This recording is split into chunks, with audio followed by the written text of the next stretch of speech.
अस्सलामुअलैकुम वरहमतुल्लाहि वबरकातुहू। हज़रात मोहतरम, रमज़ान शरीफ का महीना चल रहा है। इस महीने के अंदर एक सवाल बहुत ज़्यादा आम हो जाता है। लोग बाग पूछते हुए नज़र आते हैं, मुफ्ती साहब हम बाल कटवा सकते हैं कि नहीं कटवा सकते, हम शेव करवा सकते हैं कि नहीं करवा सकते। तो इंशाअल्लाह अज़्ज़ व जल इस वीडियो के अंदर हम इसी टॉपिक के ऊपर गुफ्तगू करेंगे।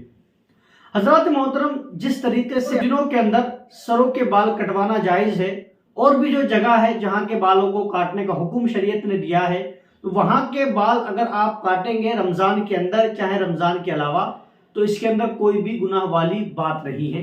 आप काट सकते हैं, कोई इसमें कराहत वाली बात नहीं है।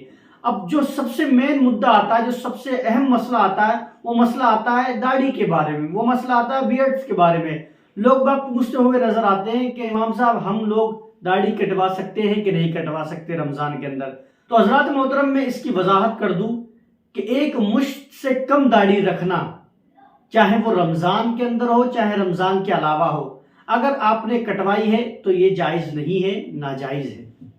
आप ये सोचें कि हम रमज़ान पूरे रमज़ान दाढ़ी को कटवाए ना, और चांद रात जैसे ही ईद का चांद नजर आए वैसे ही हम नाइयों की दुकानों में जाकर अपनी दाढ़ी को क्लीन करवा दे, या अपनी दाढ़ी को छोटी करवा दे एक मुश्त से कम, या अपनी दाढ़ी को बिल्कुल ही खत्म करवा दे। तो ये सोचते हैं कि साहब वो ठीक हमने किया है, रमज़ान के महीने में तो हमने नहीं किया है, रमज़ान खत्म हो गए हैं तो अब हमने किया, तो अब हम गुनाहगार नहीं होंगे।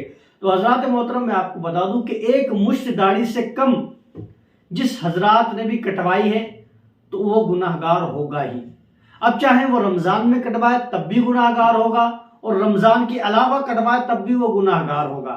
जो लोग ये सोचते हैं कि साहब पूरे रमज़ान हम रख लेते हैं, इसके अंदर हम नहीं कटवाएंगे, और लोग बाग जाते भी नहीं है नाइयों के पास, लेकिन जैसे ही चांद नजर आता है सारे के सारे दौड़ते हुए नजर आते हैं और अपनी दाढ़ियों को खत्म करवा देते हैं।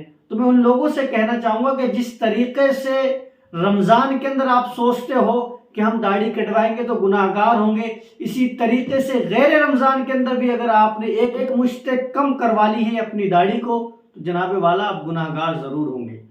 क्यों? क्योंकि ये सुन्नत रसूल सल्लल्लाहु अलैहि वसल्लम है। तो मेरे भाइयों बुजुर्गों दोस्तों, हमें और आपको चाहिए कि हम अपने चेहरों पर दाढ़ियाँ जिस तरीके से रमज़ान शरीफ के महीने में रखते हैं, इसी तरीके से रमज़ान के अलावा भी रखने की कोशिश करें। ये सुन्नत रसूल है। तो इंशाअल्लाह अज़्ज़ व जल इसकी बरकतों से अल्लाह तबारक व तआला आपको मालामाल फरमाएगा। मैं लोगों को देखता हुआ नजर आता हूँ कि कुछ हीरो अगर दाढ़ी रख लेते हैं, चाहे वो बड़ी बड़ी रख ले, तो भी जो फैशन को फॉलो करने वाले लोग होते हैं, चाहे वो मुसलमान ही क्यों ना हो, तो वो लोग भी अपनी दाढ़ियों को बड़ा कर लेते हैं। तो मैं उनसे कहना चाहता हूं कि जब तुम अपने दुनिया के हीरो को देखकर दाढ़ी रख लेते हैं और उसमें कोई कराहत वाली बात भी नहीं होती है, ना आपके कारोबार में कोई दिक्कत आती है, ना आपकी शादियों में कोई दिक्कत आती है, ना आपके और कोई मामलात में दिक्कत आती है, तो मेरे भाइयों बुजुर्गों दोस्तों, जब तुम इसको सुन्नत रसूल समझकर रखोगे तो आपको सवाब भी मिलेगा, और इंशाअल्लाह अज़्ज़ व जल आपके लिए हर जगह आसानी और आसानी होगी। तो मेरे भाइयों बुजुर्गों दोस्तों, दाढ़ी को कटाना चाहे रमज़ान हो चाहे गैर रमज़ान हो जायज़ नहीं है।